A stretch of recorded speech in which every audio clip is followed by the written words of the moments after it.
loud.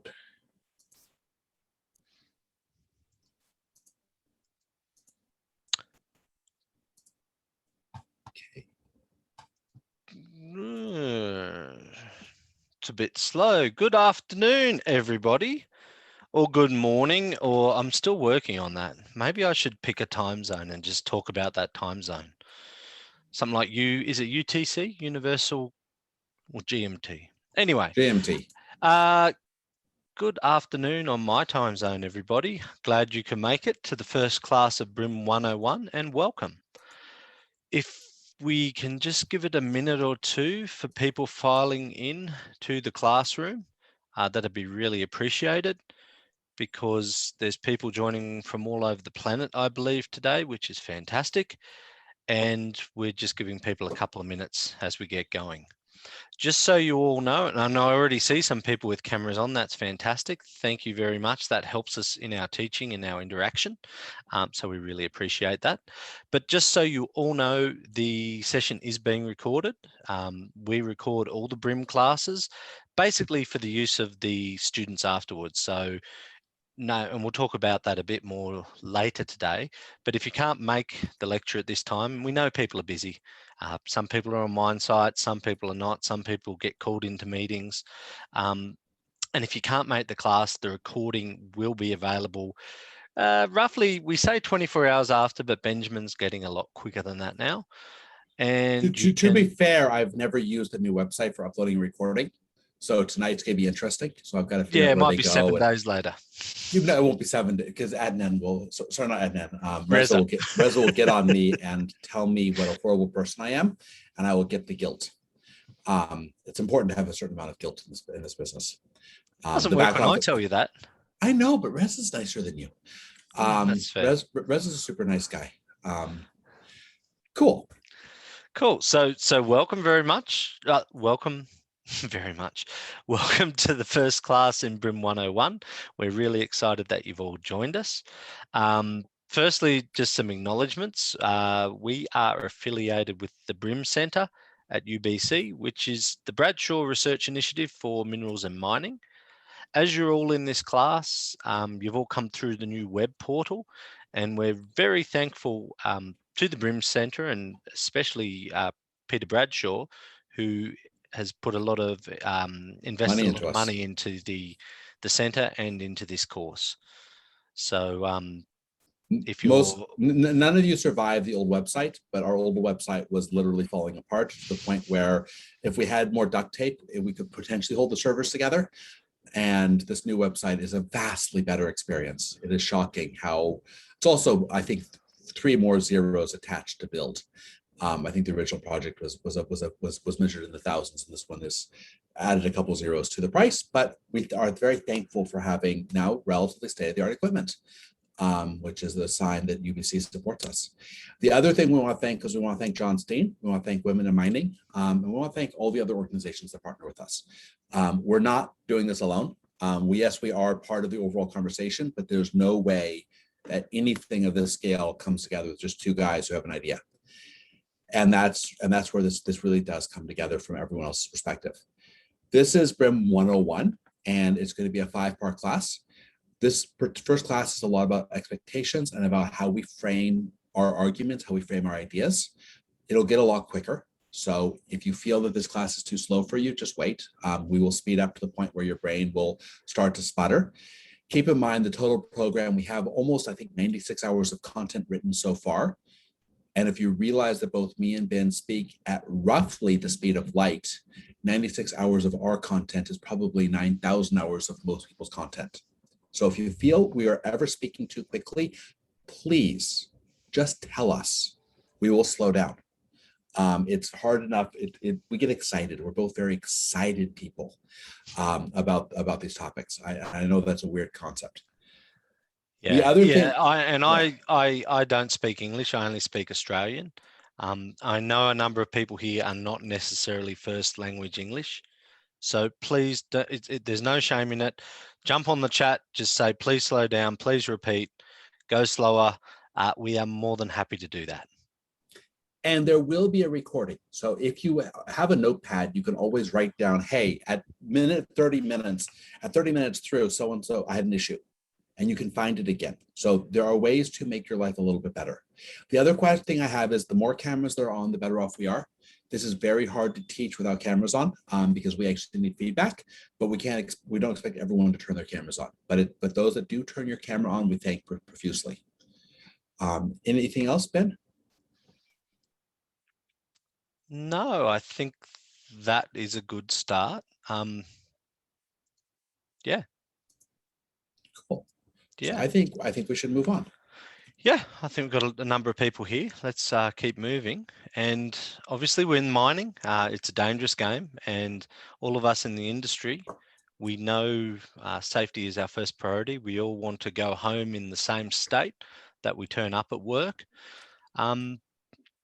Same for BRIMM. Other than mental health, which Benjamin and I might challenge at times for you, we like everyone to be safe. So we have at the start of each class the safety share. Now, this one has some comments on it, but we like people to interact. And we're going to talk a lot more about the interaction on the next few slides and start setting the scene. But just to kick it off in a good spirit, we would love someone to volunteer a safety share for the class. So if someone's had an incident or got a story or got a timely reminder, we'd really appreciate, just jump on your mic, start talking, and share with us, please. And I'll sit here and shame you till you do. We can sit here for half an hour. That's okay. Hi, my name is Janelle. Hi, Janelle. Hi. Just want to emphasize the importance of taking first aid classes. I renewed my first aid certificate about 3 weeks ago, and this weekend my husband broke his arm. So I did the first aid treatment at home, immobilized it, put him in a sling, walked him up to St. Paul's. The nurse who was there on triage said, "Oh, good job with the immobilization. Who did that for you?" Nice, right? Thank you. No, and that was good timing. You just did the course and it was fresh and you nailed it. Well, Yep. That's certainly a plus to doing that first aid training and being able to use it straight away. So I guess it paid for itself. The ROI was huge. Yes, and my husband was a little bit hesitant about me. What am I doing that for? Now he's I think it's keen for me to go do level 2. You certainly have trained him. Now the issue was, had you broken his arm and then splintered it, that would have been even more impressive. But we're not going to go there. We don't want to know. We don't want to know. We don't want to know how he broke his arm, because that would just ruin the story. Cool. Excellent. That's a good safety share. And you know what, Benjamin? I'm excited now because this cohort of 101, which I think is about the 6th or 6th, I don't know. I have to check. Fifth, I think. Fifth cohort of 101. Janelle, you were the quickest person to jump in, class 1 of 101 and volunteer a safety share. So congratulations. Yeah. You guys hold the record. This is going to be an exciting 5 classes with you guys. Yes. Well done. Thank you. Yes. And it's important to jump in, because the fact is, this is a conversation. We can't do it all. We're talking about really deep topics, and it's just the two of us monologuing this just doesn't work. The only way this works is we have a conversation, because we're all trying to learn together. And I'll be blunt, every 101 I've learned some substantial stuff from the students. I feel sometimes I learn more than I give. And that's what's super cool about this. So let's discuss who we are. I am your resident medieval historian. I have a degree in early and middle ages English history to be precise. I have a few other degrees, but I try not to claim the other ones because they're way too boring. They're in these pragmatic things like finance and stuff, which heaven forbid I claim any of those. I have done everything from being an evil hedge fund person. I've sold my soul to the devil. It was rather interesting. My one claim to fame there, since he's busy throwing temper tantrums, is I worked on the same team that Jeff Bezos worked on, only he came 6 years earlier than me at the Shaw. So I've been at the very top of the hedge fund world. I've run an exploration company, and I've even worked for OEMs. And the only common theme in my life is we're running out of certain metals. The world is changing. We're running out of water. There's been a whole bunch of themes that I've picked up from all these different perspectives looking at the same problem. And what I've come out of that is we have to change things. We have to change how we operate. We have to change how we structure. We have to change things about the business. And that's what I've been working on. This program, for better or worse, came out of COVID. Ben called me up, I want to say March of last year on a Wednesday. And he was ranting about how he couldn't teach anyone anything. And he was super upset about a customer. I forget the customer's name. I forget the entire thing. I just remember being in the car and driving. And he's like, we can't teach them anything. I'm like, so have we tried teaching? He's like, well, we can't teach them anything. I'm like, so have we actually tried teaching them anything? He's like, I'll get back to you. How do we teach them? I'm like, well, and then I'm like, I don't know. We set up an education program. Friday morning at like 5 in the morning or 6 in the morning, I'm like, hey, you know, it's COVID. We're going to be bored. Let's offer to teach some stuff for free and see if there's demand. And 1,300 people signed up by Tuesday. So we clearly learned there was demand to learn things. We just weren't necessarily trying to teach the right people. We ran a free course last spring. We had 150, 200 people per class, and we discovered a whole lot about teaching the stuff, not the least of which is you can't write the classes 2 days beforehand. There's a lot more content in 12 sessions, and there's a real pedagogy in actually putting this together. So we put it all on hold for 6 months and then started from scratch writing a real set of content. It took us from, I think, June until November to actually get something that would work. And then we relaunched it. And it's been a very different program than the initial one, but the basic premise is there. We are here to teach you how to think about the business of mining. We're not here to teach you how to get the answers. We're not here. There's gonna be lots of models. We started with one. I think we're up to now 4 or 5 different models. You're gonna learn lots of different things from a pragmatic perspective. But more importantly, you're gonna learn about how to frame the decision making. And that's where my broadness from medieval history to hedge fund to economics to running a junior, that's where the broadness of perspectives that we both bring to the table gives you a much broader education than the answer is 3.45. We'll get into what do you mean about that as we go on. So that's where I'm coming from. Ben, on the other hand, is my straight man. So Ben, you want to be straight? I'm feeling very straight today. Yeah, so the easiest way to distinguish us, and we've actually worked at, this is our 3rd company together effectively. And it's really easy. He's Benjamin and I'm a Ben. And if you want to question one of us, that's the way to do it. Benjamin, Ben, Benjamin, Ben. We both look really similar. Great haircuts. Struggle with a razor. But yeah, there is a difference. So I'm the more traditional mining person. I have a background in mineral processing. I come from Australia originally, went to the University of Queensland when there was a mineral processing course, which I'm still pretty proud of going through. And then I started working on operations around the world. I always wanted to travel. I still want to travel, and COVID's been a bummer, but hopefully we can get everyone vaccinated and safe and we can start moving around the planet again. So I started in my native Australia, and after that I worked for a while in Indonesia. I moved to Ireland because they're so related, and then ended up in South Africa for a while. After a stint on mines, did something different. I went to the dark side and started working for equipment OEMs in the mineral processing space, which is where I actually met Benjamin, oddly enough. He gets around. So through the dark side, I've seen some very different, well, through both sides of that, I've seen some very different perspectives. One from operations, and in plants, I've done everything from plant operator up to plant manager, up to site manager, registered manager for a while. And then I went to the OEM side. So selling things, servicing things, being yelled at a lot by customers. It's all good fun. So I've got some very different perspectives on the industry, and also from working in different parts of the world. Where I'm located, I am actually located in Denver, Colorado, which I now call home. I've been here for 7 years. I know that because my daughter's 7.5 birthday. So it's a half birthday today, and we moved here when she was 6 months old. And yeah, one of the reasons I started coming back to Benjamin's story about educating and getting people to think, I want people to think a bit more about value in decision making. through my time in the mining industry, I've seen a lot of decisions made very emotionally, made on gut feel. People want to buy the yellow truck because they like the yellow truck, not the orange truck. And they've had good experiences with the yellow truck. But is that a good way to make a decision? Is that a sustainable way of making a decision in a business, any business? And that's really bugged me. And being in the vendor world, I saw a different side of that and realized, yeah, it is pretty endemic in our industry. So one of the reasons I really want to get into this teaching side of things, and you're going to hear a lot about sustainability in the environment, and we're both pretty passionate about that.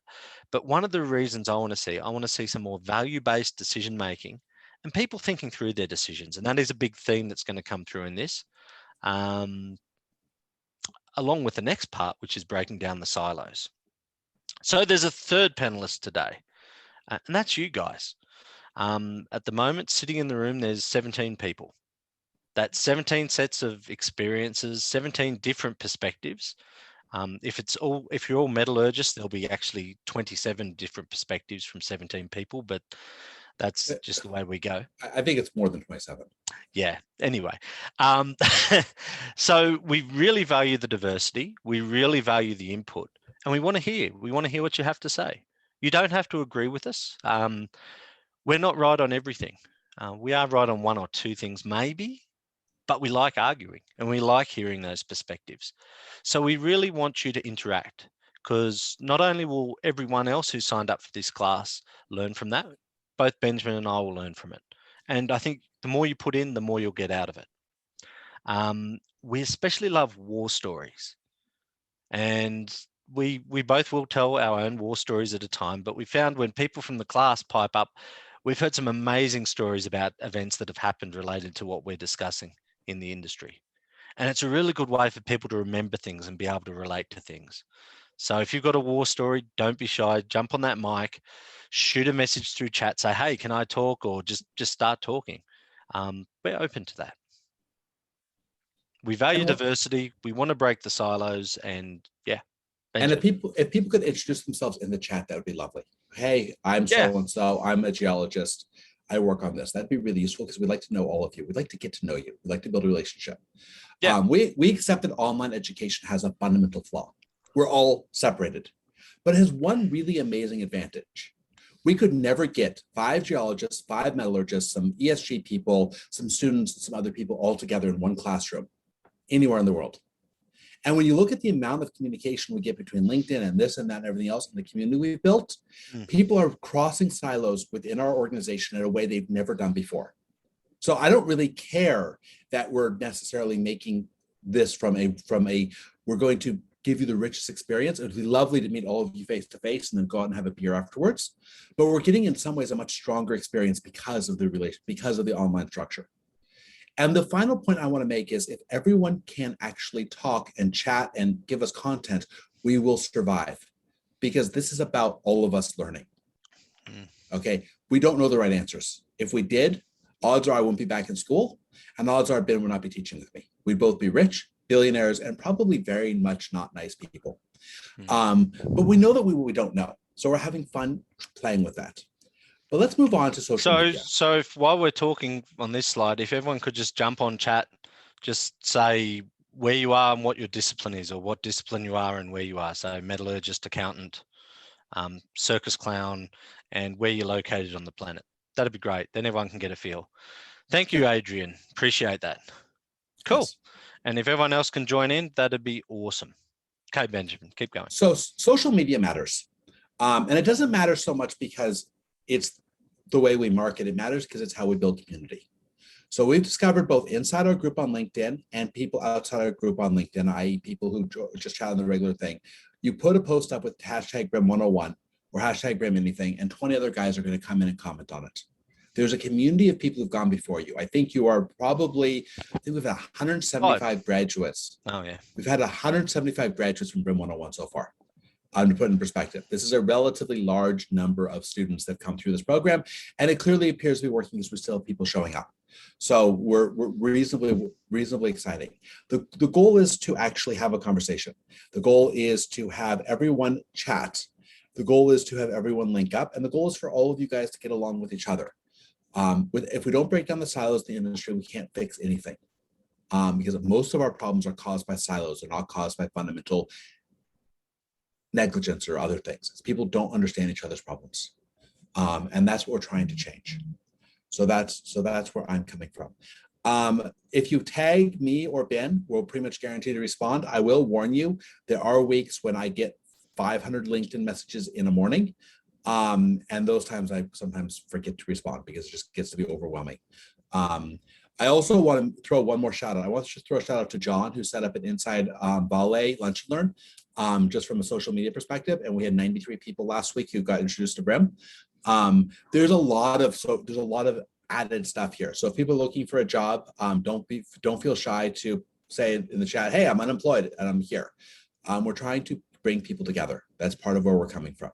So there are people here from all sides of the industry. Anything else you want to add to this, Ben? Or no, I think you keep moving right along. Cool. Okay. So why economics? Or more importantly, and this is the thesis, why are we focused on the economics of mining versus the engineering of mining or the geology or the ESG or the social? I remember when we brought in some people who've been very angry at my perspective on environmental or social issues. They're like, but you're boiling it down to numbers, and that removes people's say in the space. And I'm very, very clear that the thing about economics, the reason why I like economics is it's one of the only disciplines that bridges all of those issues. Okay, we are in business because we've got a social contract. Our social contract, sadly or not sadly, is economically driven. No one would justify mining for the amount of damage we do to the earth. And there's no way you can rip massive holes in the planet, dig them up, put them through a mill, grind it all up, leave behind a tailings dam, employ some people, maybe make some people sick, make big trucks, big piles of noise and everything else. There's no way you can do all of that unless you have an economic reason to do it. Humanity would look at us if we were just doing it because it was fun, and would probably be categorized as nuts. So the underlying social contract we have is we create wealth. We create things that humanity needs. That's our social contract. Now, the question is, how do we do that the best way? Just because we can create something does not mean we have a right to do it badly. We don't have a social contract to run a suboptimal organization. We have a social contract to optimize decision-making. That's the only way we have a contract in the industry. So for me and Ben, we try to bring things back to numbers. That's why we focus on economics. Now, you ask the question why this isn't a micro certificate in mining business. Now, that's a whole different story. That's a war story. There happens to be a business school at UBC that would be very upset if we ran a mining business micro certificate, because they would feel that would have to be done by the business school at UBC. So we picked the term closest to business, which was economics. And that's how we started the mining economics program versus the mining business program. It's all about getting approval, which we're going to teach you a lot about. So we became an economics program versus a business program. It's 1/10 the price of a similar certificate from the business school, and we think it's better. So welcome to economics, where you differentiate based on what you're allowed and licensed to operate. You want to add anything, Ben, to that? It was a good license to operate analogy. No, let's keep going. Let's get into it. So let's work through the talking points. We start with talking point slide because our wonderful curriculum designer says that unless we say something 3 times, no one will learn. So talking points was something that she required. She actually wanted us to actually have learning outcomes. Yes. Which we decided were talking points was more our style, because we're not quite sure what we're trying to teach. We're trying to develop a story. She's very much into us improving and tightening our pedagogy, which apparently is a little bit too loose. We're having a lot of fun. So unfortunately, this is the difference between having fun and being academic. So first off, we're going to talk about why economics matters. And then we're going to talk about how we frame things, where we put the boundary between what we're trying to teach and what we're trying to learn how to accept. I'm very much a practicing Jew-boo, meaning I'm someone who's Jewish by birth and becoming very Buddhist by tradition. And the funny thing about being from that perspective is you have to learn about how to control what is controllable and what is not yours to control. What do you actually have any power over and what do you not have power over? And most people try to control everything in their world. And they can't accept there's some things you just don't get to control. You don't have control over everything in this world. And if you accept what you don't have control over, then you can focus on where you have control. We're going to go on and talk to you about how we run this program. And then we're going to come back to the perspective taking. Now, John has gotten some of this because we wrote it into a short course for Valet. We're going to talk about in depth what our 3 points of view to every decision is and how we build goal posting. And then finally, what is the fundamental goal of any optimization project? How far can you actually push something? Now, before you get super excited, keep in mind we're like the average American diet. We're not proposing that we can get you to lose half of your weight. If we can get everyone in the industry to shift per year, per month, or per week by 0.5% to 1% here and there, in 10 years, we can completely transform the industry. The goal here is lots of small incremental changes in how we do things versus overnight, we're going to have a whole new method of doing something. Okay? I've got no problem with the people who want to microwave rocks, for example. Great new technology, makes ore sorting work much better. The first time I saw ore sorting plus microwaving together, it opened up my eyes and wow, that's just brilliant. You microwave the rocks and then the copper shows up loud and clear in an ore sorter, even if the copper's on the inside of the rock, because it shows a heat signature. Brilliant. That is wonderful. We're not trying to get you to go that far versus, hey, what happens if you put a second cycle in it? We already know how the cyclone works. Why not just start with a second cyclone? It's just much cheaper, lower risk model. So we're going to look for little wins. And we're thinking about how you structure little wins versus big wins. And then we're going to structure how you structure the downside, how you survive the downside. So that's the goal today. Going on into the program, the rest of these 2 weeks, we've got an exploration class. We've got a real options class. We've got a mineral processing class, and we got a sustainability class. Those are the 4 classes we have left. And that's going to be super exciting because each of those classes is like, I think the terminology people described as a fire hose. We in 5 classes, because we assumed no one's going to come back, which apparently was a bad assumption. We wrote this first class with the assumption that no one would ever take another class from us. So what can we teach in 7.5 hours? Very, very bad assumption. We have a relatively high retention rate. Someone described this, I think, as being 900 or 90,000 feet and 900 miles an hour of content after the first class. People have described this as being slightly more intense than needed. And the scary thing is each of those classes then fractures into upwards of 25 hours of content, depending on which class it is, as they split out. So like the mineral processing class, there's 15 hours of mineral processing time, and we don't even scratch the surface. So all of this stuff works out. So we can talk about microwaving versus sorting, and it's actually perfect for you in Sudbury. But it's a group it's Erin out of University of Alberta. She's on my committee, and she is doing it to fundamentally shift waste rejection, because a lot of the ore sorting issues out there is you reject way too much metal.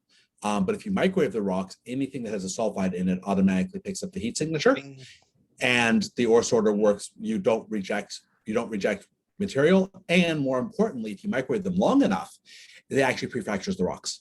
So you get a double benefit. You get to heat the rock, reduce your milling charges substantially, and you get to reject the true gauge. It's super cool, and Erin is amazing.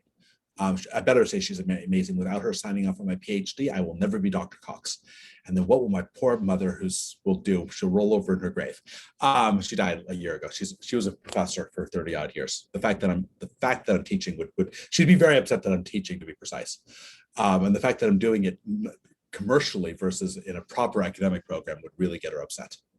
Anyways, let's get on to the topic before we get into trouble. Yes. So why economics? We've talked a lot about the different silos and different people. It's the way we're trained. I was trained in metallurgy. I know metallurgy. I know mineral processing. I know others who've been trained in geology, finance, whatever. But let's think about what we do. The points here, absolutely true. Exploration, economic exploration isn't about science.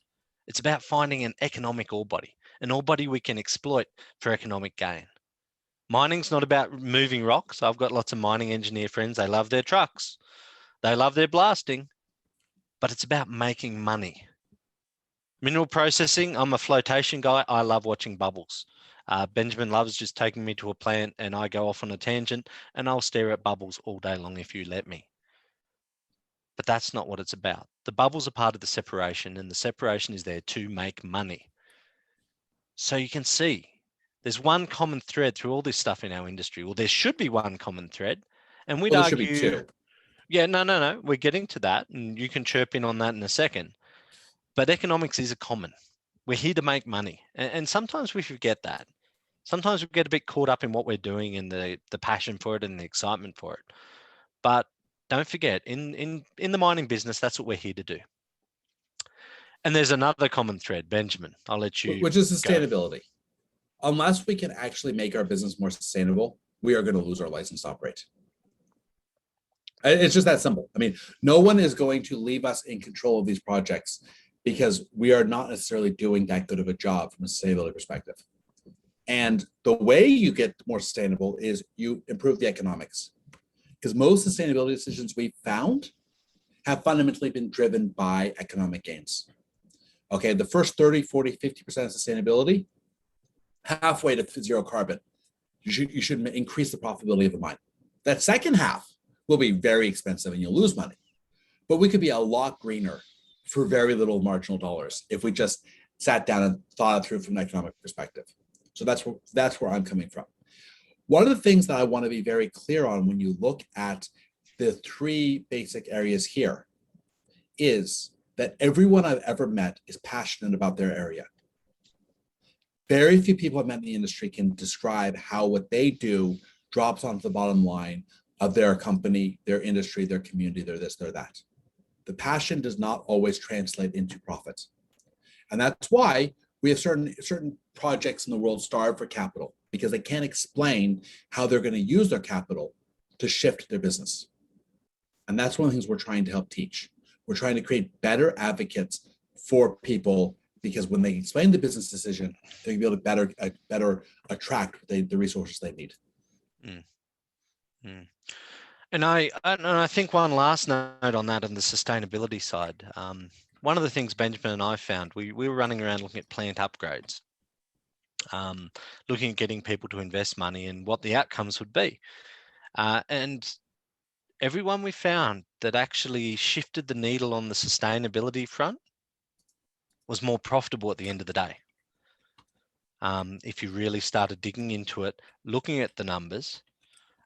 So being profitable, making money, and being sustainable aren't mutually exclusive. You've just got to think about it and look at it through maybe a different lens than traditionally what we have looked at, or how we have looked at it in our industry. And we'll talk about that a lot more as we go through the course, not just in 101, but in various other classes. And I think we're going to talk a little bit more about tracts and give a bit more detail around that in a minute. Okay. Any questions? Sorry, just it's your first day. We'll slow down if needed and give people time to vent or to ask. You guys are all really polite, which is not effective. Like, keep in mind, we're not looking for polite students. If we want polite students, we would teach at a Canadian. Wait, we are teaching Canadian institution. I apologize. We would teach at yes. It's quite fascinating. The first time I went to UBC and I realized how nice everyone was. And they're like, "You're just too high stress." I'm like, "What do you mean?" They're like, "We're just chill." I'm like, "Okay." So unfortunately, I think I have to calm down, which hasn't happened yet, by the way. So I don't think they're gonna make a Canadian out of me yet, or Ben, to be fair. Cool. I'm lovely. Anyway, so what we're not going to teach, people come in with expectations. Let's kill them early. We're not going to teach you how to control the uncontrollable. Fundamentally, first thing about the mining industry, we are, except in some very select cases, we are price takers. Now, 20 years ago when I started in the industry, I had bosses, I had plant managers, I saw general managers. They would look at the commodity price every day and sweat on what the commodity price was going to be on every day. We're price takers. You can't control it. The nice thing is I have seen a shift in the industry. Sure, talking to one of the large miners I work a lot with in my day job, they've actually got to the realization they cannot control the copper price. The copper price is what it is. They can make plans to deal with a lower copper price versus a middle range copper price versus a high copper price, but they do not control it. And you know what? When they came to that realization, just talking to them and talking to some of their senior managers, they were a lot happier about it. They were a lot calmer about it. And they went off and made their plans, and they've got a plan for each scenario, which is great. So I think we are seeing that in the industry, which is really good. But don't think we're going to teach you how to control the price, manipulate the price, but we're going to teach you how to embrace the price. Anything to add on that, Benjamin? Yeah, so the thing about pricing is, unless you are a certain company headquartered in Zug and Zinc, or unless you are Vale and Iron Ore, unless you're God, it's not yours. That you have to give that up. We also don't control other things. Okay, we are fundamentally takers of the projects we get. Where this is not a business like, let's say, smartphones, where I got the S21. I see someone here has the S20. So clearly I am slightly better than the S20 person. But before you know it, there'll be an S27, which apparently will do something that my S21 doesn't do, which I clearly need. The innovation in most industries is relatively limitless because the fundamental variables are not defined. But grade, metallurgy, and location are fundamentally given to us with the project. So anyone who says, but if only it was 100 miles closer to the ocean, or if only I didn't need a tailings dam, or if only my bosses just understood that we were going to be important for the world 20 years from now, you're not going to fundamentally change these variables. You're going to have to accept what is unchangeable. Now, just because you can't change the metallurgy does not mean you can't change the mineral processing. Just because you can't change the grade does not mean you can't change the way that you mine. You can change these things.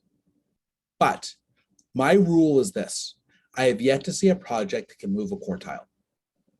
So if you got a fourth quartile mine, optimize everything in the world, you can get to third quartile. Okay, you're never going to get a fourth quartile mine to first quartile. Because fundamentally what separates the massive jumps in our industry are God-given, not man-given. Okay, you're not going to suddenly shift the quartiles down because any innovation you make in mineral processing that impacts HVC's ability to recover ore will be implemented as Candida how many hours later? How many days later? How many weeks? How many months later? If you fundamentally change anything at any project, by the grace of God, everyone in the industry will be doing the same thing 3 weeks later if they can get away with it. So your goal is to actually figure out where your limits are, accept what you can't change, accept what we can't teach you, and then put your work into where you can. Now, I'm going to give you the analogy of the British bicycling team. Does everyone know the story of the British Olympic bicycling team? You didn't even know that one existed. They came up with a goal of 1% a week of improvement for their team. 1% a week of improvement. That was it, compounded. They went from being non-competitive to, I think, in 2 years winning the Olympics. It was that level of magnitude. Did they fail a drug test after that? No, that was. I think that was the Americans, sadly. Cyclists. Yeah. Yeah, you know, American. Sorry, cyclists. I got sidetracked. Yes. Without drugs. So the Olympic trials are going on in Oregon for running, which is a slight problem because Oregon has the cheapest pot of anywhere in the world. Some very prominent runners got stoned before their drug test because, after all, when weed is, I think, $20 an ounce, it's hard not to partake. And I think one of them had the best response is, well, you know, sometimes life is just worth doing. It was a very, very, very, very, very, very happy person. It was like, yeah, I'm stoned, but that's okay. It was worth it. And I was very impressed by the response. So yes, there are drug tests in these things. So John, I don't think that many minds have moved quartiles in the last couple of years. But I also don't think in the last 5 years, I've seen that many minds actually fundamentally change. All improvement in our industry has been driven by two fundamental variable managements. Everyone else, with the exception of me and Ben, are teaching how to game NPV, how to make your theoretical net present value higher with the mine. There's an entire culture of gaming NPV, or high grading ore bodies and mining out life of mine early. Which is effectively gaming MPV anyway. Yeah, but those are the two schools of thought. We're probably the only people who are coming in and saying, okay, what are your constraints? How do you make this work? And how do you make a more holistic business plan? Let's use the word holistic. Now, here's the cool thing, John. Since we started this project, the word depletion didn't show up in any fundamental quarterly conference calls. Now, major numbers of CFOs in the industry talk about their depletion, and they talk about the commons. I remember when one major person from a major mining company said, and we're using the commons more effectively. And I'm like, really? That is just so lovely. Because that person 6 months ago could not have defined what the commons were. So we're not necessarily going to change everything. We're going to change culture by changing person by person by person. And because we've got social media behind us, it is impossible to be in the mining space and not to see 5 BRIMM comments about one of these topics on your LinkedIn feed every day. I was talking to some chemical company person who's heavy in the industry, and she's like, and I really like your feed, and I like what you're doing. I'm like, okay, so how many times a week do you see me? She's like, 20 to 30 times a week she sees a comment about me. So yeah, I'm teaching 40 of you, but the 40 of you are teaching 40,000 of you. So yeah, we're doing this wrong. We're not going to maximize our profit, but we are going to change the culture. And the way you do it comes back to Ben's original argument, which is how do we teach? And the first thing we're going to teach is don't try to change the unchangeable. Because the first person that comes out and says, I'm going to turn a 4th quartile mine into the best mine ever, and says, Ben said we can do this, then all of our credibility disappears. So we have to start with what is credible, what can actually happen. And that's how we're changing culture. Focus on those 1% like the English cycling team. Yeah. Shall we flip on, Ben? But don't do it with drugs like gaming your MPV or high grading. Anyway, yes, please. Okay. So let's talk about how we set this program. We set this program with 4 tracks. Our goal is to bring everyone into the silo together. Our goal is to bring everyone through the first 4 or 5 classes together. And then there's certain people with certain interests. Ben's 2 mineral processing classes are brilliant if you work for an EPCM, or if you work in a mill, or if you work anywhere near a mineral processing plant. If you're a geologist who's focused on exploration geology, my bet is you probably might rather watch paint dry or watch politicians fight. Which, by the way, I've seen some politicians fight recently on LinkedIn. It's been quite amusing. Apparently, they can get into these kick-ass fights sitting on the floors of Parliament. I think it was, I forget where it was. It was amazing. There's been some serious politicians angry at each other recently. But mineral processing is a field that you don't all need to learn. Now, you're going to learn some of it in the first 4 classes, but you don't necessarily need to work on how to optimize a new plant or a brownfield plant from that perspective. Our exploration sequence is very much focused on the business of exploration.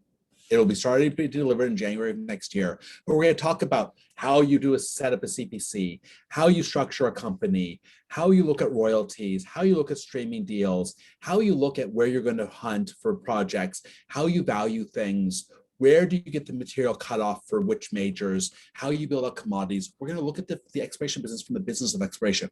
But again, if you're into mineral processing, good luck. You're probably not going to be interested in this. If you're a geologist, you're going to love it because it's how to start your own public company and sell a deal to a major. And don't worry, I've done it at least twice. So I know what I'm doing there. I don't like the business, but I know how to do the business. I'm very good at the business. I just burned out from ever doing it again. You learn doing that once or twice that it's not a lot of fun. But there's people who love it. There's people who are extroverts and who find it to be the greatest thing ever. It did not suit me. And then we got finance. Finance is how you make the business work out. So how do you make money talk to everyone?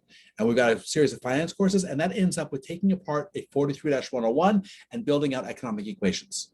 Now, before you say that, yeah.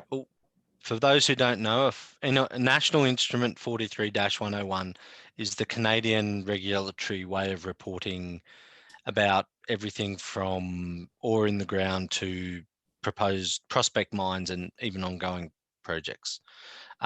Before Benjamin comes back, I'm going to keep the floor for a second. Finance is good also, because one of the things we found working with a lot of mining companies and talking to different people in different silos was the people in head office who were finance backgrounds didn't have a lot of trust for the people in the plant trying to justify and trying to get money off the finance people to do an expansion, to make an improvement. And one of the reasons for the lack of trust was there's just two completely different languages. One spoke metallurgy and engineering,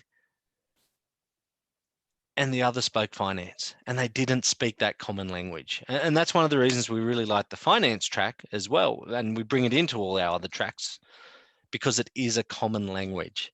It's a way that people across different disciplines can talk to each other, because that's what we're all here for. We're here to make money.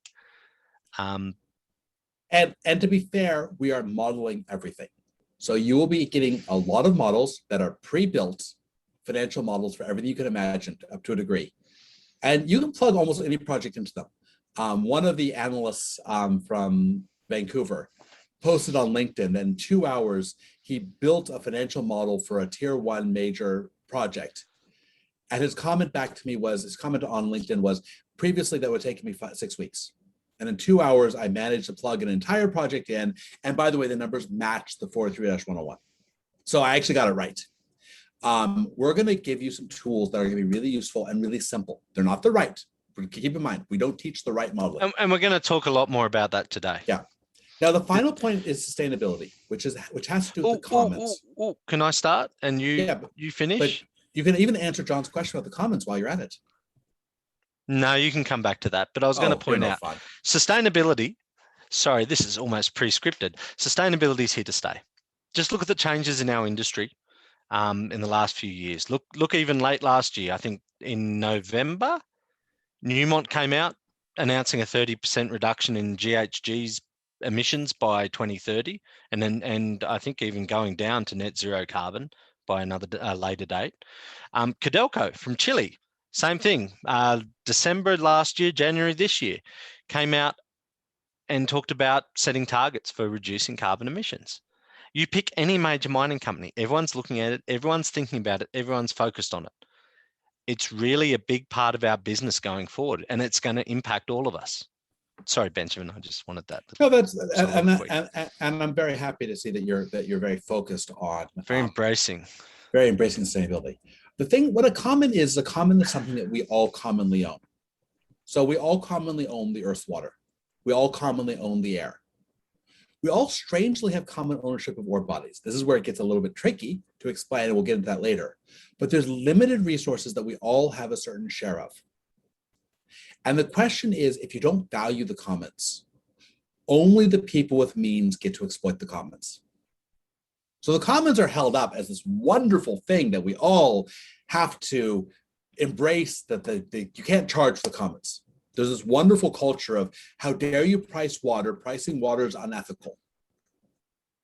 But guess what happens if you don't price water? How much water can the average person who is local, how much water can I use in my house? If it's not priced, I can leave the taps running. It's not that big. When we don't price water, the people with the most assets on the table tend to consume the bulk of the unpriced commons. And a lot of what we're trying to do is we're trying to separate profit in this business from profit that is fundamental transfer of public commons to private versus real wealth creation. So if you're taking water from a water scarce region and turning it into copper, you're not necessarily making wealth. You're transferring a common from an area, and you're turning into a metal you're exporting to another area. You are taking from one group and giving to another group and calling it profit. And I don't have a problem with that. That's still accounting profit. But that's not actually profit from a wealth generation perspective. If you take that water, turn it into something, and then fundamentally improve it so that the world's a better place, or bring in additional desalinated water or something else so that you're increasing local commons, you can make things better as well. There's no reason why you can't meet both bottom lines. but you have to admit when you are taking a common versus when you're generating wealth. And we're trying to differentiate those things. And that's the problem with economic sustainability. People just don't get that. So the next entire slide is all about answering your question, Jasper. It appears you're reading ahead. But we're going to get into how we look at risk and modeling risk. But that I think is what comes next. Ben, shall we flip on or are we good? Yep. Let's keep rolling unless someone's got questions. And Jasper, we will come back to that. There's a whole course on that. There's more than a course on that. No, there's one that's really dedicated to the way numbers can be gamed and the way people do things and how it could be better. So anyway, I think it's 20. God knows it's in the. It's 102. It's 102 when we start actually taking apart NPV and IRR. Is it? Yeah. Okay. Okay. I think it's either we're doing 102 or doing 201. I forget. My brain's fried. It's a good course. I show you how. If your boss tells you 17% IRR, I show you 19 different ways to create a 17% IRR, all of which that use standard math and Excel, so that you can get any number you want of an IRR and NPV purely by playing with 3 or 4 variables that are fully all legal, understood, and reasonable ways to use math. And the answer should all be the exact same, and none of the answers are. Because fundamentally, all of these things get gamed, sadly, which makes me feel bad. But that's reality. That's the business we're in. Anyway, last couple of slides of housekeeping. Well, there's a few of them, but that's okay. So how much time do you need to do it? Once again, we sort of break it up and we jump around a bit in this first class. We're a lot more focused after this, but we figure if we touch on these things, at least it answers 90% of people's questions in advance. So we've set up the course that there's 2 90-minute classes a week. We know everyone's busy. We've talked about it. If you can't make it, we offer a recording and we try to get that up before the next day on the website. So you can always catch up. We love you coming live and we think that's better just because you can interact as we go, and we love the interaction as we've talked about. But that's where that is. Homework, we do have homework for every class.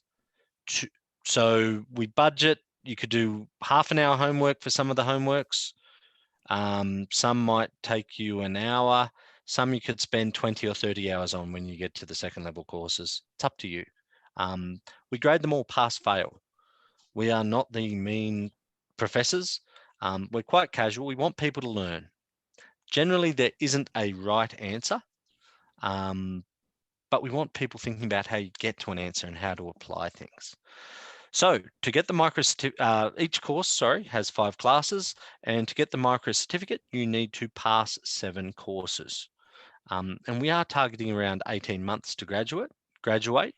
We expect our first graduates in August, actually. We're doing the capstone course, which is 104 in August for the first time, and we will be handing out, I think, a lot of micro certificates after that, Benjamin. Yep, 5 or 10. Yeah. Maybe more than that, actually. It's shocking how many people have actually finished this program. Yeah. We are surprised by the sheer number of people that are actually finishing this. It was unexpected. So let's flip on. Cool. Let's smash through this house. You've already discussed grading and attendance. Yeah, grading is pass fail. And to pass, you need to attend 4 of the 5 classes, which is self-certifying. We give you a survey at the end. And you need to do 4 of the 5 assignments. The big tip for this class today, it is the easiest single assignment in the whole program. So do this homework, do it straight after class. It'll take you 5 minutes and you're already a quarter of the way there. There is some optional reading. We do suggest some books and bits of paper and papers to read occasionally. What was an unintended consequence that we've really seen in the program is because we're sharing so much on LinkedIn, in our BRIMM group in LinkedIn, and also publicly with hashtags on it. A lot of our former students from our former cohorts are getting on, putting up really fascinating articles that they find. which is really neat because it's a global network. There's a guy in England, there's a lady in Papua New Guinea, there's people in South Africa, and they're all seeing different articles, different hot topics in mining. They're posting it up there in LinkedIn, and they're actually commenting on it and discussing it, which is, from our point of view, really exciting and definitely part of the learning process. So I would encourage you to engage them. Previous cohorts, very friendly people, and they will embrace you. Also, if you have any questions about the course or something you're doing, I'm sure they'd be more than happy to answer. They generally jump on even better than Benjamin and I. And they're passionate. They have their beliefs on these things. Yep. And that's where they're coming from. Let's keep moving. Welcome to life. So why did we do Tuesdays and Thursdays 4 to 6 p.m. for classes?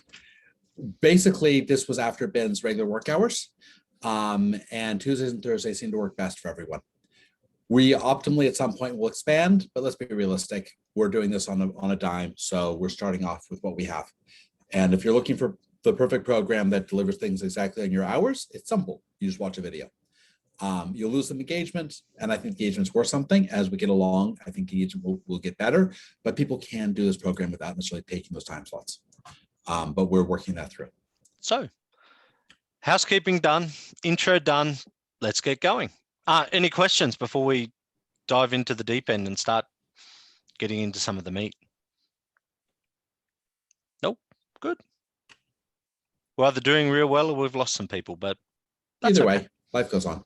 I've stopped panicking about this. We've done this enough times that someone might have learned something. So let's start with emotional intelligence. Now, I am going to affirm that I'm an autistic finance guy who might be low emotional intelligence. My EQ score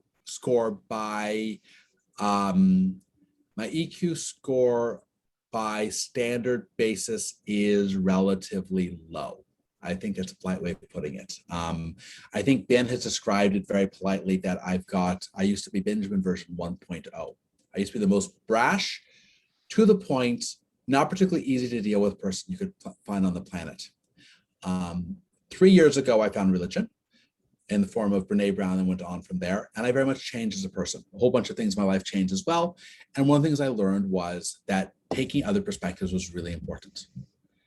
And one of the most important things I learned about perspective taking was that everyone has one of 3 emotional communication languages. Okay? Very few people actually bridge more than one of these languages. And the 3 languages we like to focus on are the quantifiable people, the qualifiable people, and the pure emotional people. Now, before you get super excited and tell me how no one in our business is emotional, I tend to find that most engineers are primarily emotional. It's a dangerous comment. I know that's absolutely dangerous. Sorry, I was just going to react. Yeah, but most engineers are emotional. Most engineers operate off their gut, and they then build very long spreadsheets to justify why they bought that bloody truck. I see everyone nodding. I think there must be geologists or something that picks on us. Yeah, they're all geologists. They're all geologists. But seriously, geologists can also be emotional to a degree. You fall in love with things. The way I describe it is people always want to justify the decision they've made after they've made it. It's very uncomfortable to halfway through a decision-making process say, okay, the facts have changed. Do you still want to do this? Okay? Most emotional people can't pivot. So I'll give you a great example. A condominium building came down in Florida 2 weeks ago. A friend of mine is buying a condo. She made the decision to buy a condo in a building with very lax homeowner association a month ago. This contract's due to close in 3 days. I asked her politely, based on the change in the environment for condominiums in America, which is about to come down, do you still want to put up with this? Because here's what has changed for your life. She is emotional. Her response is, but I've already made a decision. I'm like, no, you actually haven't made a decision. You bought an option to buy a condo. Now you've got to make a decision on whether or not you want to exercise that option. But until you actually sign on the condo, you don't own this. So we spent an hour today going over emotional decision-making around the conduct versus qualifiable versus quantifiable. Most people can't mid-race say they were wrong and fix it or change it. And that's one of the things. Or just walk away. Just walk away. You got to know when to hold, know when to fold. And it's usually him who I'm not gonna starts go there. singing, know when Yes. to walk away. Yeah, and know when to run. Run. And if Glencore's at the table, sorry, not to pick on Glencore, but if a trader's at the table, count your cards twice and make sure you know where they are. Let's move on to the next slide from this perspective. Pick on traders. Sure, why not? Next slide. Yeah.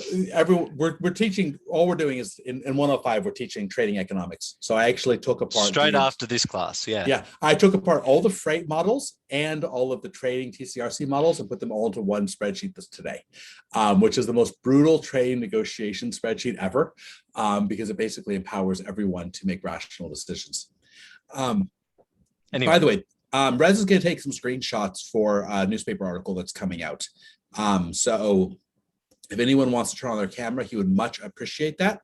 And if you want to turn off your camera, that's also acceptable. But he's been tasked by John Steen to get some screenshots, which probably won't work. So he'll have to do this twice because he's unfortunately the marketing manager and John is boss. Yay! More people's screens on. Even better. Yay! You see, Rez, I told you I could get smiley faces everywhere. Yes. Thank you all for being useful. Okay. Cool. So let's change the language. Let's come back and talk about them. Why? Yeah. Let's get deeper. What is a quantifiable thesis? A quantifiable thesis is something you can prove with math. Okay. A 3.5% mortgage is more expensive than a 3% mortgage, all other terms being equal. That's a quantifiable thesis. Okay. It's simple, it's mathematically proven, and you can make it. Now, why is that a really tricky statement for most people on mortgage pricing? Why can people not price mortgages particularly well? Because I guarantee you the person who's selling you the mortgage, the person who's selling you the debt, will be changing at least 3 variables at once. I have yet to see anyone sell debt and say, we're going to hold everything else the same, or it's going to give you 1 variable to change. They're going to change the points, which is how much you pay up front for the privilege of getting the loan. They're going to change the term. They're going to change all sorts of things, which makes most quantifiable decision-making impossible for people to make. Okay. Yesterday, I was signing a mortgage for a new piece of real estate. I was driving down the road at 80 miles an hour. Mortgage broker calls me and says, I want to lock this. Here are your choices. He knew I was in the car. He knew that I could not do the math in my head. Well, he was wrong. I actually did do the math in my head, which upset him. Wrong person. What? Wrong person to pick on.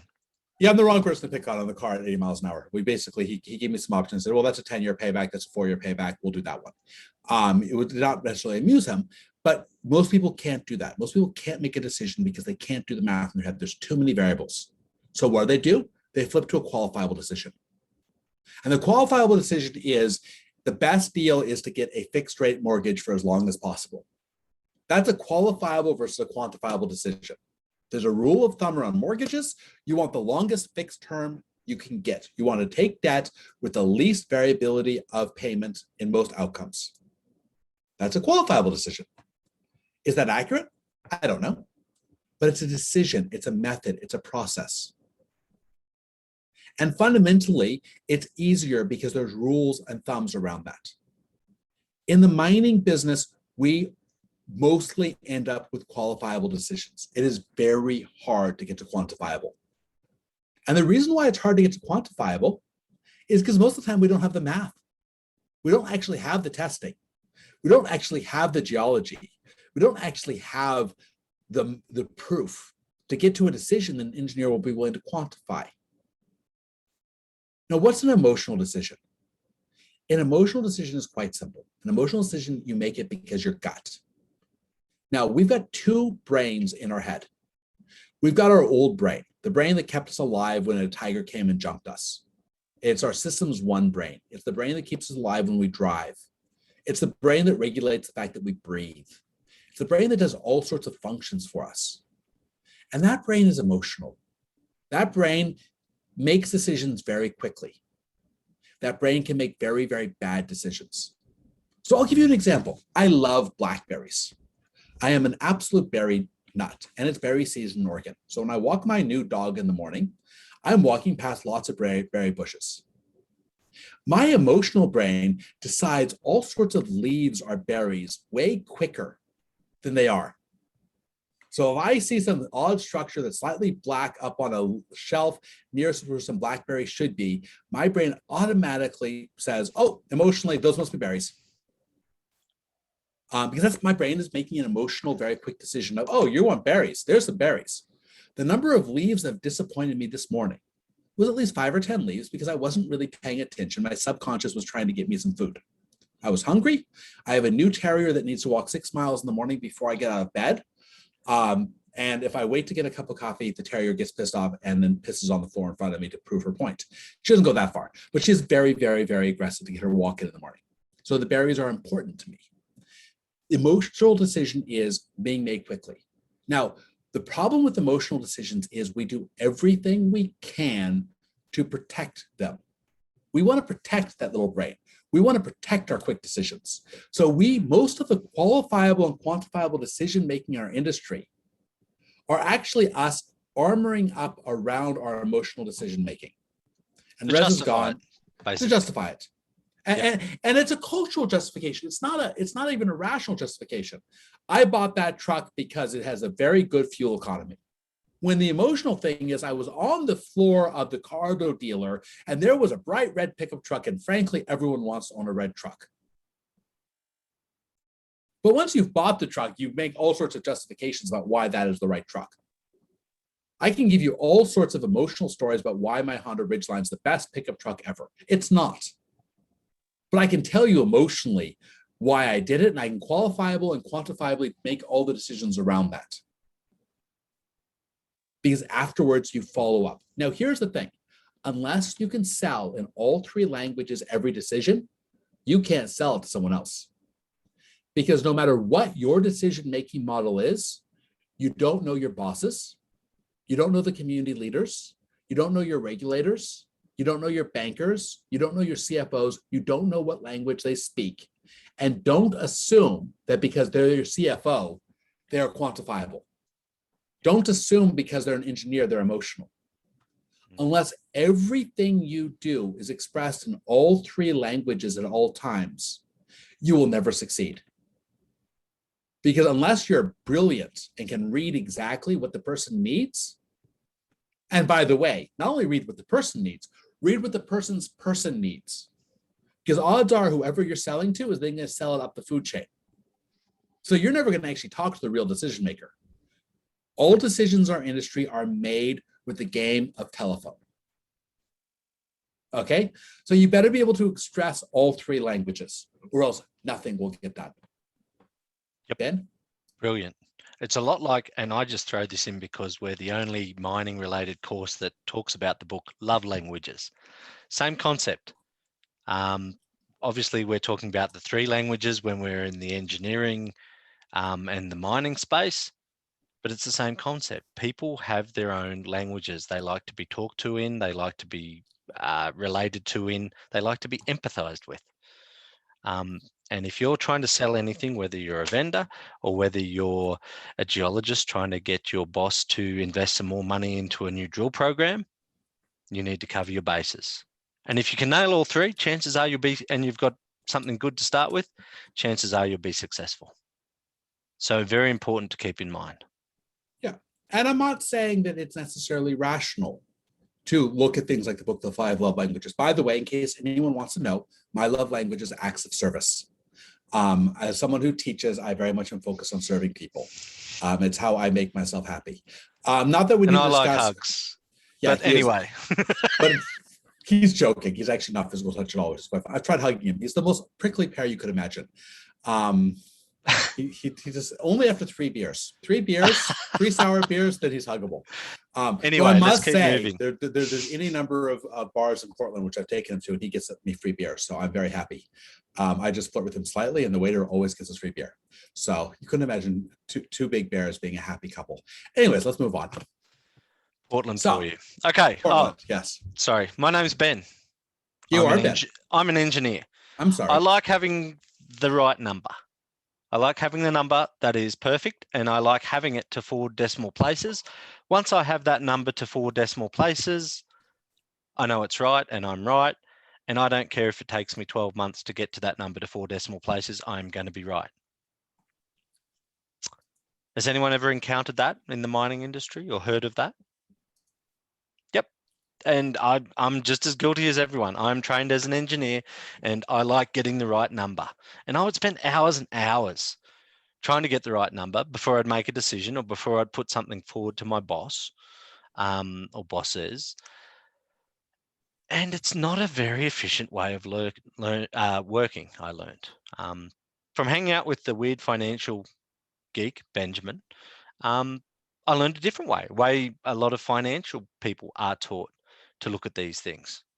And it's kind of neat.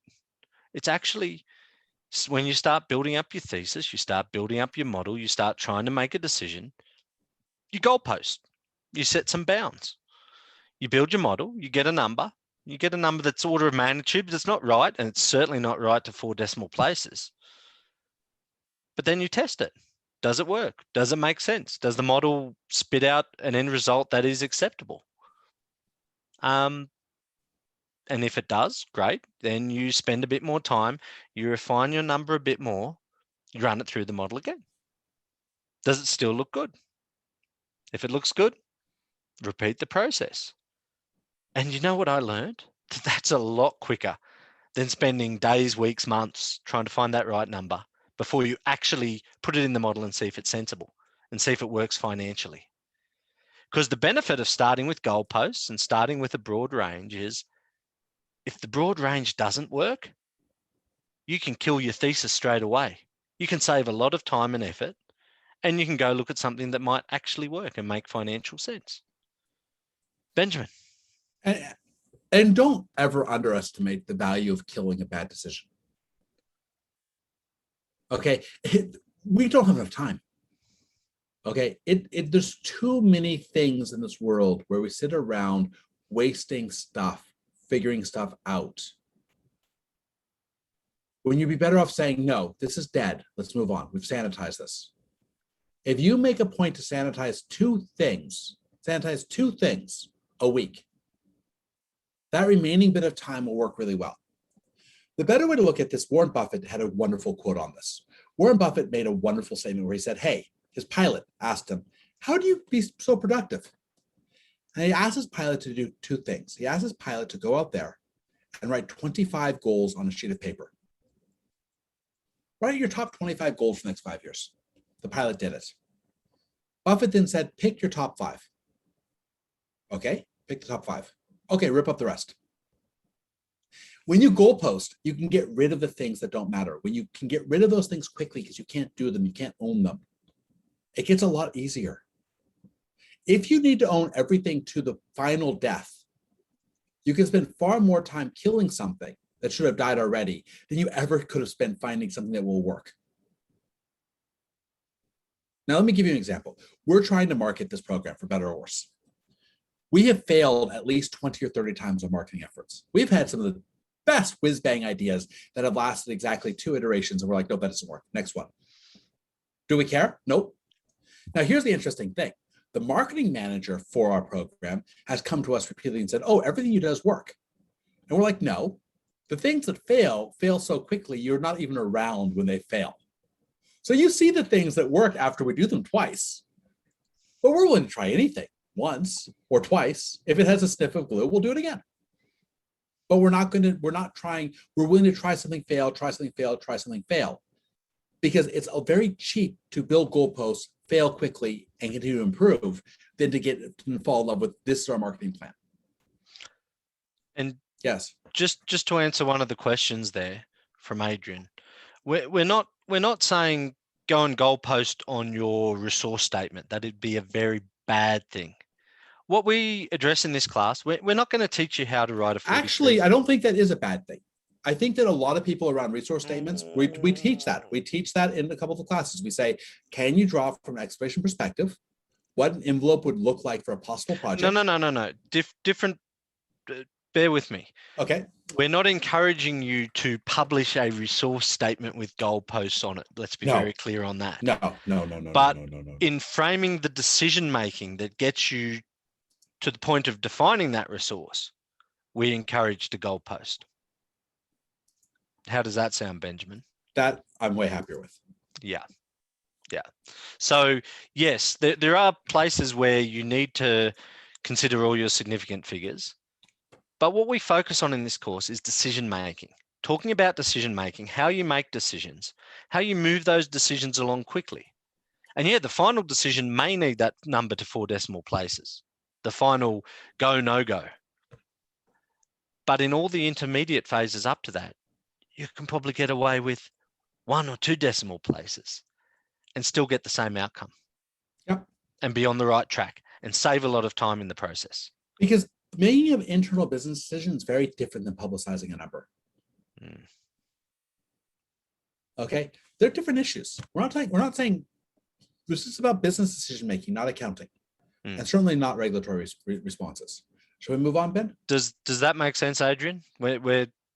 Yeah, I hope it does.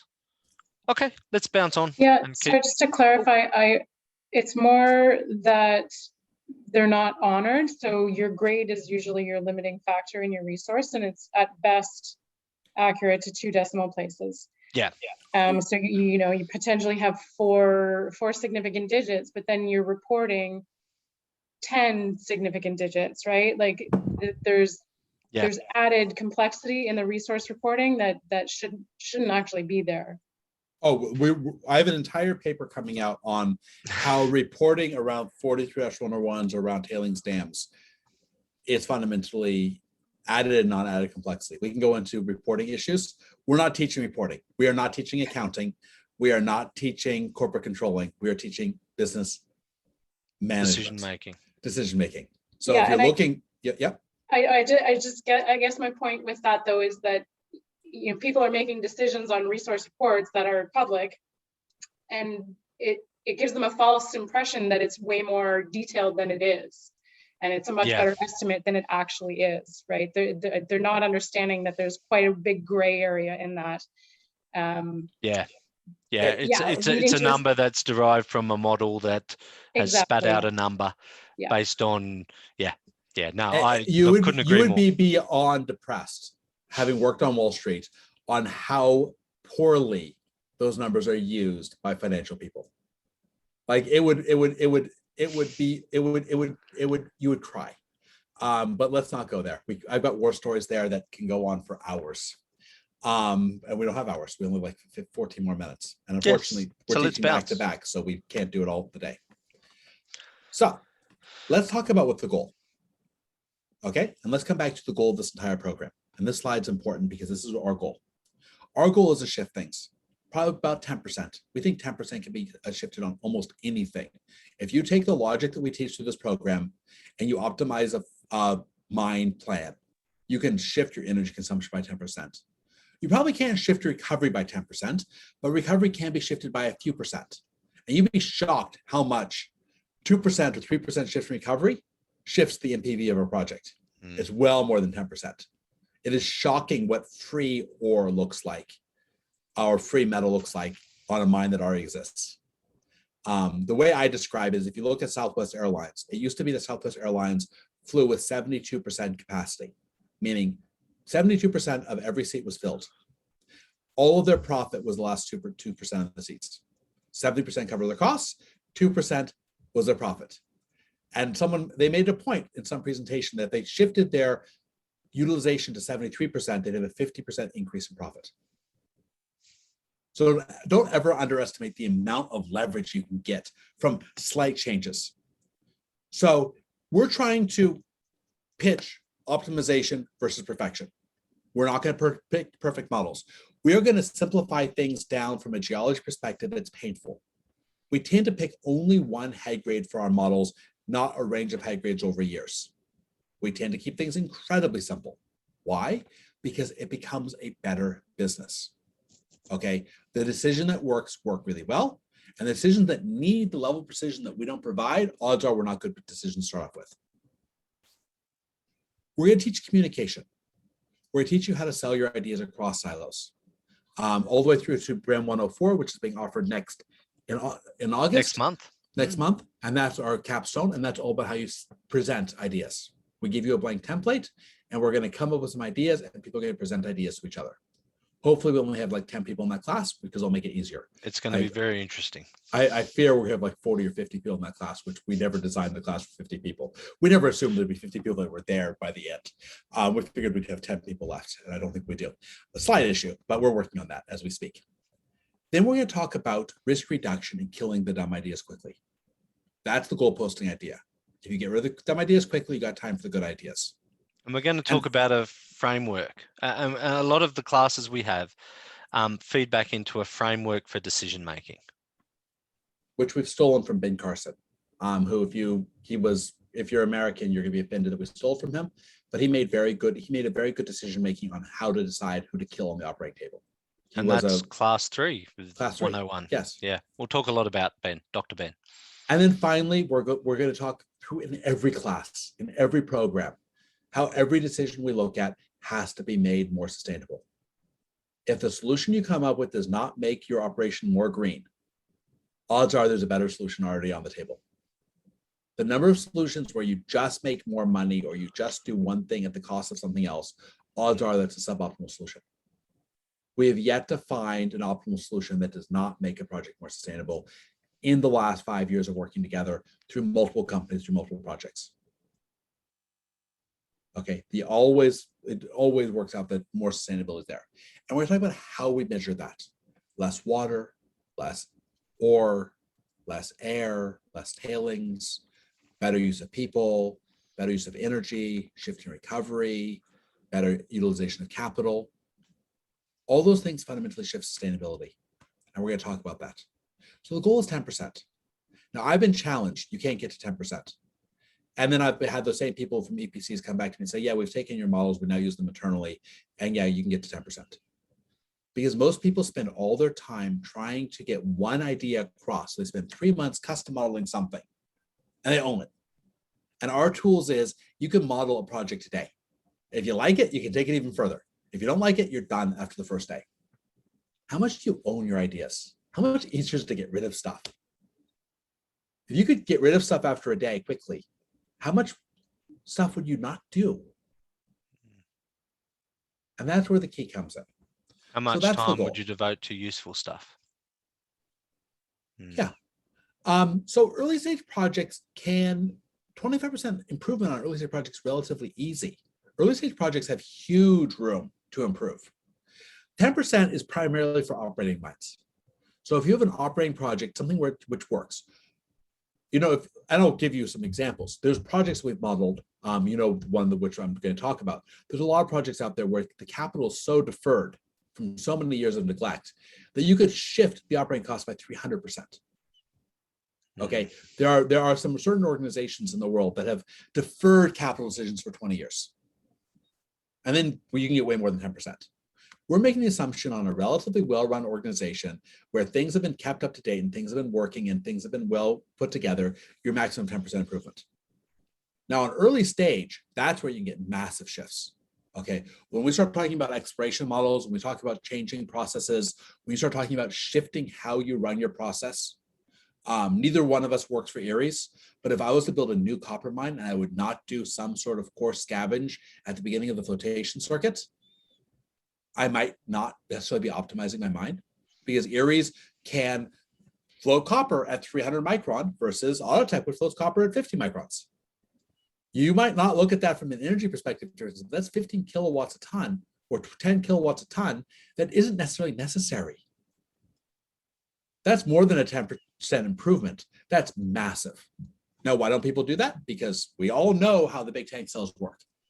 Now, I'm not saying I have any problem with Autotech technology before I pick on someone else's process, but there's room for massive improvement in greenfield. The problem, however, is most people, when they're trying to optimize greenfield, focus on probably 3 variables: how they shorten or lengthen the life of mine, how much tonnage they cram through, and how much capital they spend. They don't actually focus on variables that actually matter. And we'll get into why that's a problem later, but we can leave that for later classes. They just culturally don't, because they don't understand the other variables. When you're done with our program, by the way, you'll be able to take all the variables across all lines and then to make decisions better. But you got to break down the silos to get there. Anything else to add, Ben, before we flip on, or are we good? No, let's talk about the homework. Well, So, this one's exciting. I like this homework. And it is the easiest homework there is in the whole BRIMM series of courses. So please jump in and do it. Go to the LMS. We've got a new website. I don't think we even call it an LMS anymore. There is a comment section under today's homework. You can type in. We would love you all to introduce yourself to your course mates. So just type in a paragraph, who you are, what you do, a bit about your background, fun fact about you maybe, if you feel comfortable. If not, keep it all business, and that's fine. But introduce yourself. If you have a LinkedIn profile, we would love to see you put it in there, just a link to it. And we would like all of you, if you don't have a LinkedIn profile, we do recommend you get one. We do a lot of our discussion, a lot of our after class banter between students, and a lot of learning on LinkedIn. So if you don't have one, we encourage you to get one. So first step, fill in the LMS, give yourself an introduction there.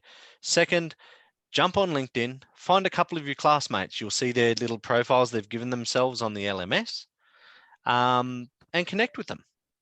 And you might connect with a geologist in Ghana. You might be a mineral processor in Sudbury. That's great.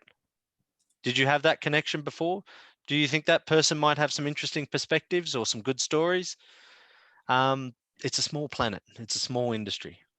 Let's join together. Let's continue the discussion, and let's get to know each other a bit, because there is value in the networking in any course like this, any postgraduate course.